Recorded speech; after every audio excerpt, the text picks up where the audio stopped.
Have you ever wondered what happens after death? Have you felt, deep down, that hard-to-shush doubt, will we ever see the people we love again after our last breath? What if, all of a sudden, all that love, all that longing, the feeling that something was left unfinished, what if all of that was just the doorway to a reunion greater than anything we've ever known? Imagine yourself facing that unknown, the void that can be as terrifying as a blank page. At some point, all of us have feared losing a presence that shaped us, that warmed our days, and that upon leaving left a lasting echo within us.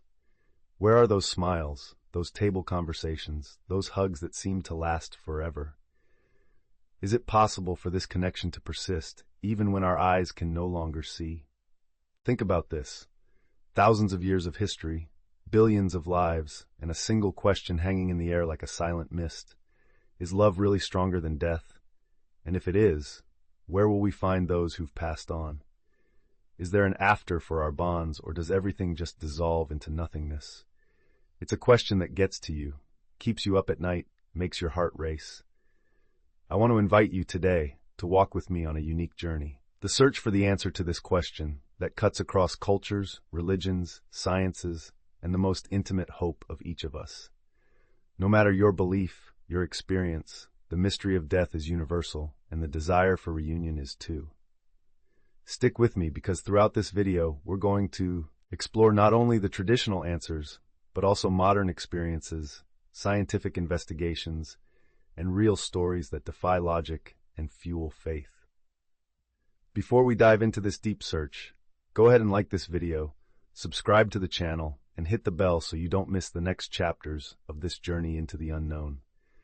Comment if this question has ever kept you up at night, or if you've had an unexplainable experience related to someone who has passed on. Your story can help other people, and together we'll build a community based on empathy, compassion, and curiosity. Now close your eyes for a few seconds and mentally go back to the moment you felt that absence. Feel the impact of this question. Feel it resonating between fear and hope. Today, we're going to search for meaning together, and maybe for some sign of reunion. When was the last time you heard the sound of a departed loved one's laughter, or smelled that subtle, so characteristic scent in the air that for a moment made you wonder, could it be that person's presence is still here? The truth is, sooner or later, all of us face the powerful pain of longing. No words, no advice, no distraction can fill the void left by a special someone when they're gone. Sometimes, it's like we're walking through the house in silence, waiting to hear a door close, or even searching in the corners of our memory for the phrases never said, the conversations left behind. Science says our minds build ways to cope with grief, but there's something no rational explanation can translate. That exact moment when, in the middle of our routine, we stop, smell a scent, hear a song, and suddenly that person's presence is more real than ever. Grief isn't just absence, it's also a transformation of love. If you've ever stared at the ceiling at night, silently asking, "Where are you now?" know that this urge is universal. It connects all people, from all cultures and eras, with their own departed loved ones. Think of the letters never sent, the words choked back, the hugs left hanging in the air. Think of that difficult day when you most wished you could get advice, comfort, or just the understanding look of that person, and all that's left is to close your eyes and imagine. In essence, we are all children of longing, sailing the mysterious seas of memory, love, and hope. The search for a reunion with those who've passed isn't just an escape from suffering. It's a love letter to the most precious thing about being human, the fact that, even in the face of death, we insist on searching for meaning, connection, and continuity. If you feel that a piece of you left with someone, know that you're not alone. Hundreds of thousands, millions of people carry this question in silence. The void of absence mixes with the almost stubborn hope of some kind of reunion, in a dream, a feeling, a sign. For some, this happens on symbolic dates, birthdays, Christmas, a simple, seemingly insignificant sunny Sunday. For others, it's in the most mundane routine, a family recipe, an unexpected laugh, a detail on an object that seems to hold memories. The deepest thing is that, behind this pain that's not our own yet becomes so intimate, there is the invisible thread of love, because only those who have truly loved feel longing. And maybe there's the first silent key. If love is capable of surviving physical absence, can it also defeat death? Is it possible that in some way, even in absolute silence, the presence of the departed echoes, supports, whispers? This question, which is also hope, beats in the chests of those who have survived loss. And it is this hope, mixed with pain and gratitude, that moves us to seek answers in the next step of our journey. Since the first human looked at the starry sky and wondered about the whereabouts of their dead, the question of reunion after death has permeated peoples, cultures, and generations. From ancient tribes to contemporary metropolises, everyone has, in their own way, sought to comfort the suffering of losing someone by offering the promise of a beyond. At what point, after all, did this search begin to take shape in human traditions? Think of the Egyptians, more than 5,000 years ago. For them, the crossing to the afterlife was as real as crossing the Nile. The entire process of mummification, the tombs, the rituals, and even their writing all had one goal: to ensure the spirit had a safe passage, and above all, could reunite with loved ones and ancestors in a kingdom of light. The idea of the Hall of Two Truths, where hearts were weighed, was much more than judgment. It was the hope of a loving continuity. Moving through time, we find accounts among indigenous peoples of the Americas, where the after is seen as a sacred territory. The Yanomami, for example, believe the spirit journeys to a dimension where it reunites not only with family, but with the entire ancestral lineage, participating in an eternal cycle of learning and protecting the village. The Maori culture in New Zealand tells stories of spiritual reunions in the land of the spirits, a place where everything is restored: affection, wisdom, joy. In Christianity, the promise of reunion is the heart of the faith. In my Father's house are many rooms, the Gospel says. Heaven is presented not only as a place for divine encounter, but as the setting for the reunion of the righteous, friends and family, gathered in an endless fellowship, purified of all suffering. In the Islamic tradition, after crossing the Barzakh, the faithful await Judgment Day, where there is then the possibility of a full reunion, thus rewarding the emotional bond that echoes beyond the earth. In Hinduism, reincarnation is the key. The cycles of birth, death, and rebirth allow souls to travel together, in different forms and bodies, over millennia until the definitive learning. Relationships are not lost, they just transform and return in other ways. In Tibetan Buddhism, accounts from the Book of the Dead teach that consciousness remains connected to those it loves, and can even influence and protect, as if the boundaries of life and death were more tenuous than we think. Even in secular philosophies, since classical Greece, the idea that there is a field of energy, an ether, where memories and affections continue to vibrate, remains alive.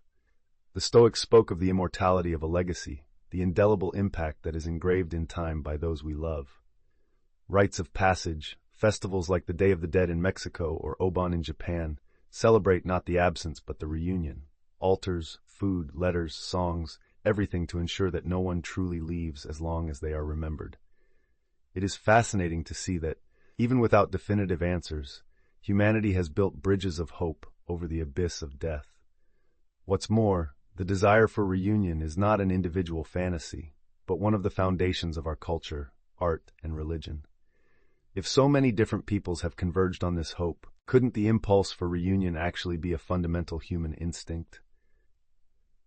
Perhaps, the more we listen to myths, rituals, and stories, the more we realize that there is an ancient memory within us, one that insists on saying that death is just a turn in the road, not its end. But what if all of this is just wishful thinking? A kind of emotional armor invented to protect our hearts from the terror of the void? Modern science, with its inflexible search for tangible answers, tends to see the hope of reunion as just another chapter in human illusions.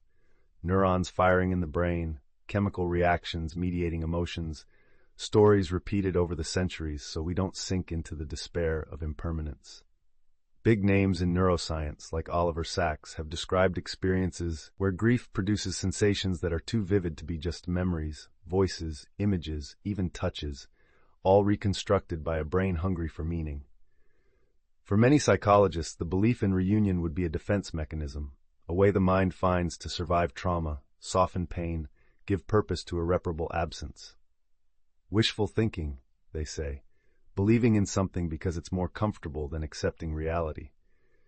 And there are still philosophers like Jean-Paul Sartre who maintain that after death, everything dissolves into nothingness. Reality, for them, does not admit transcendence, and hopes, even the most beautiful ones, should be seen as consolation, never as fact.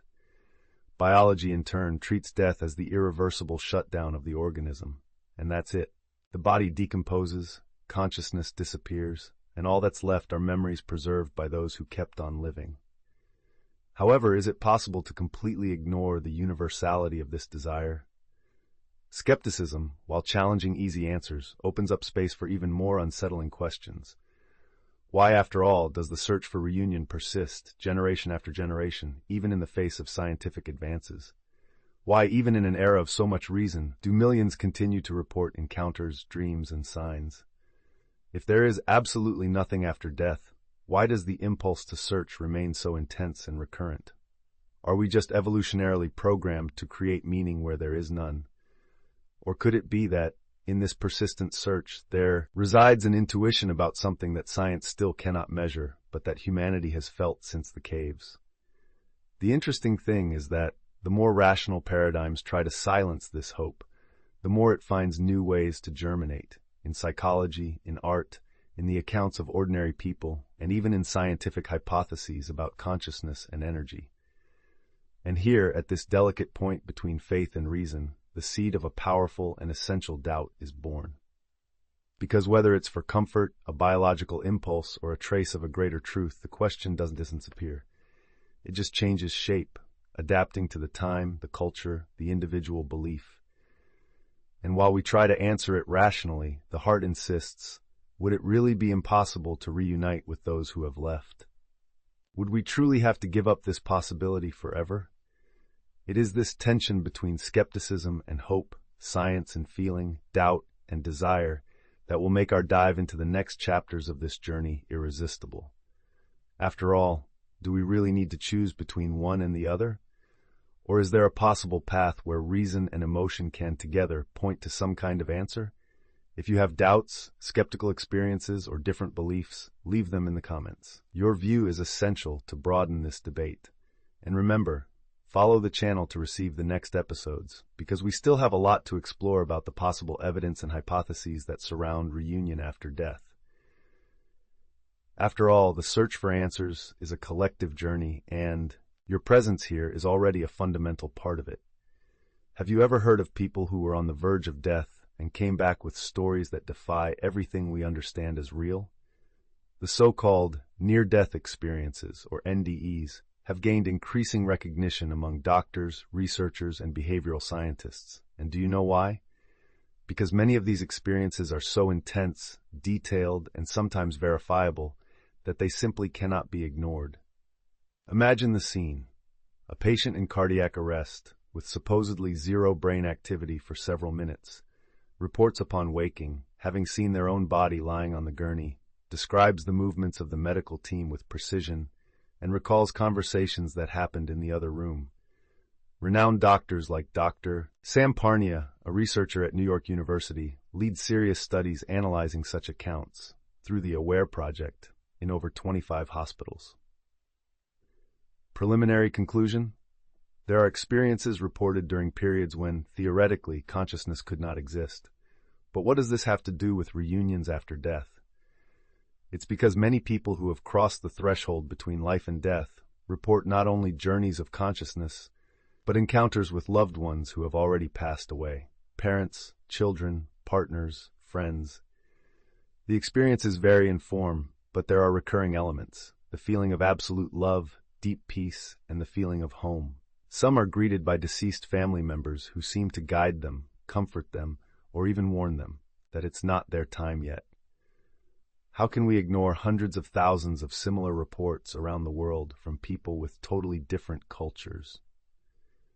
Dr. Elizabeth Kubler-Ross, a psychiatrist and one of the world's greatest authorities on grief, reported for decades stories of terminally ill patients who, in their final moments, said they saw loved ones waiting for them. There is the case of a boy who, seconds before he passed, smiled sweetly and said, "Mommy came to get me." The detail: his mother had died during childbirth. He had never seen her. Visions at deathbeds have been documented by doctors for over 100 years. Many involve deceased relatives, warm lights, and words of comfort. In general, they occur between 24 and 48 hours before death, almost like a coordinated farewell. In some cases, patients see people they didn't even know had already passed, and only later does the family confirm the information. Now ask yourself, if all this is just delusion, why do most of these experiences cause such deep peace, comfort, and emotional transformation that they last for the rest of the lives of those involved? It's not a comforting illusion. According to many researchers from the University of Virginia and the Netherlands study of near-death experiences, they observed patterns in skeptical patients, children from atheist families, or people in induced comas who had unusual and sometimes absolutely precise perceptions. In addition, one of the most controversial but fascinating fields is that of the so-called past life memories, investigated by doctors like Ian Stevenson, a psychiatrist at the University of Virginia. In decades of research, he documented more than 2,500 cases of small children who reported details about another previous life.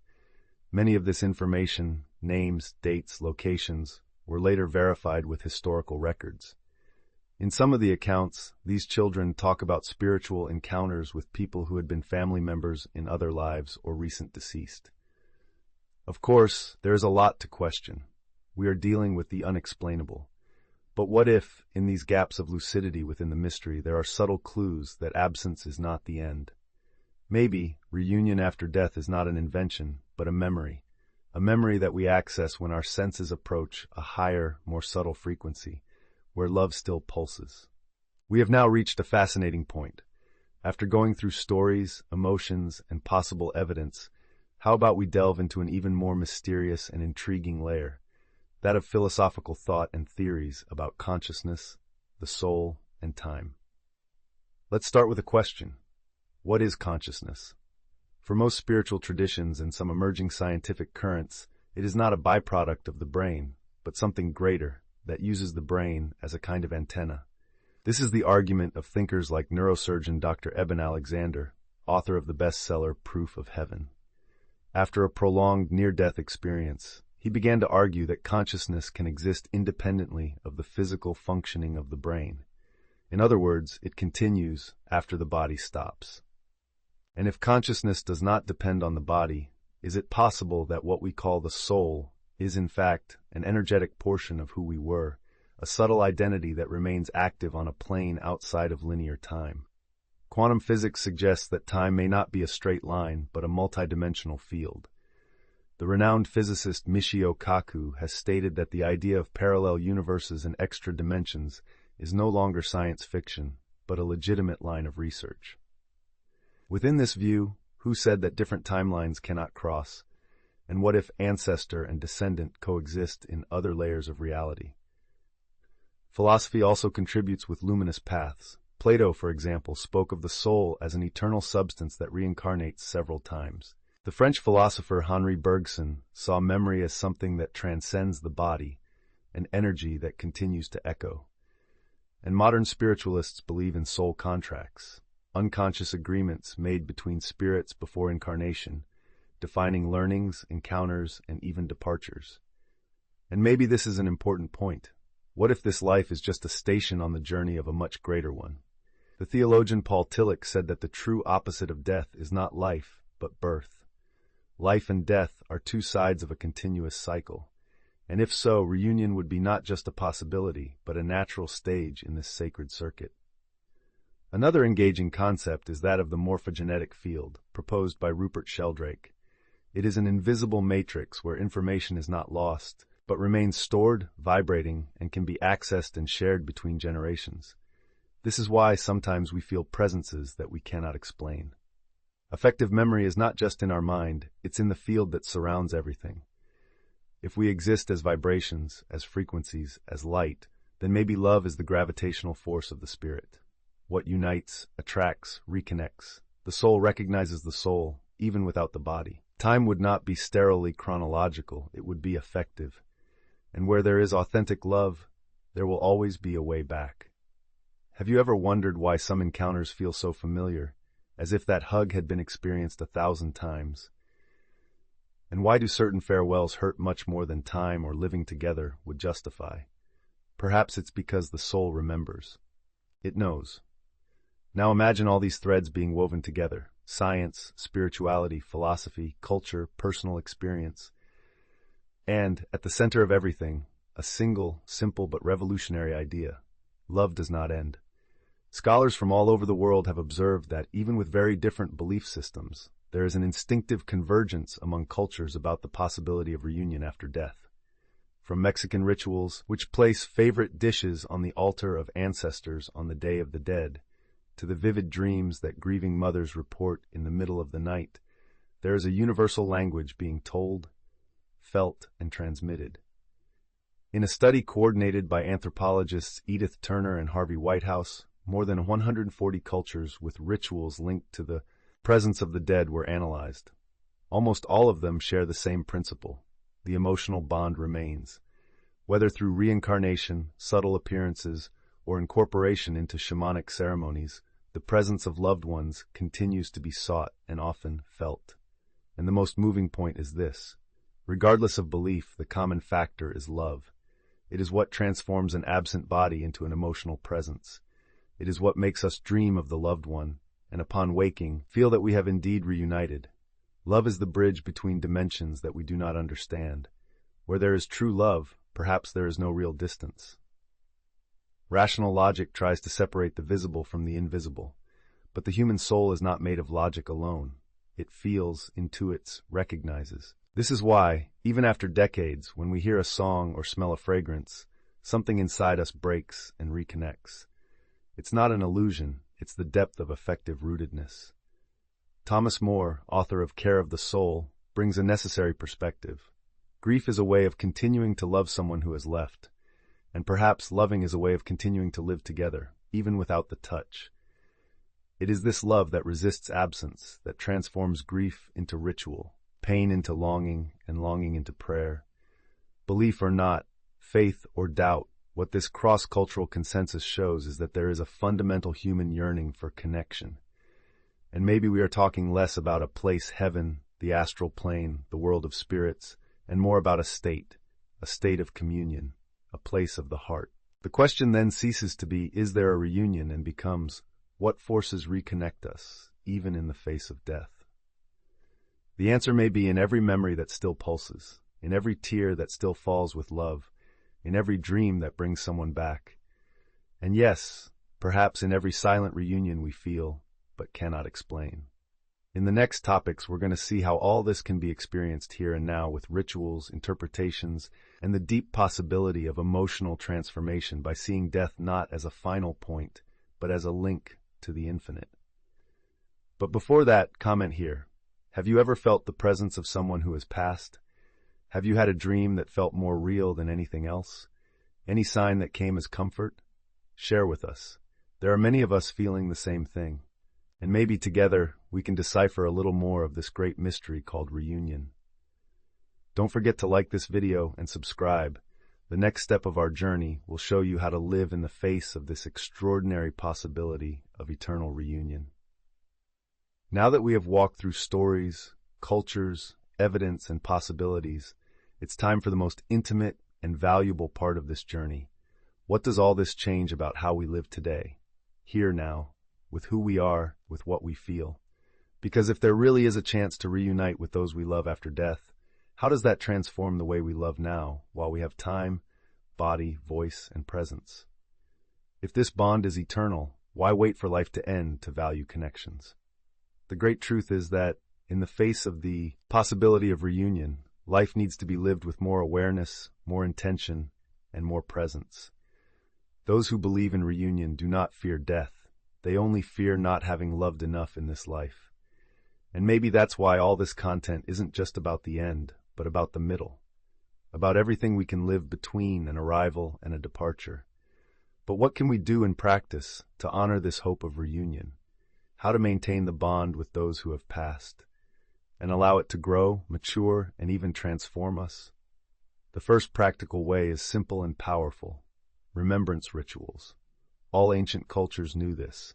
Repeating a recipe that the person used to make, lighting a candle with their name on it, leafing through a photo album with affection. All of this is not nostalgia. It's a form of spiritual reconnection. Love is nourished by loving memory. Rituals fix in time what the heart wants to eternalize. Another direct bridge is dreams. How many times have you woken up with the vivid sensation of having been with someone who has already passed? And we're not talking about symbolic or confused dreams. We're talking about real encounters with dialogues, senses, smells, and emotions that overflow the boundaries of logic. Modern spirituality and even transpersonal therapies understand that the state of deep sleep can be a portal for subtle communication. Keep a notebook by the bed. Write down your dreams.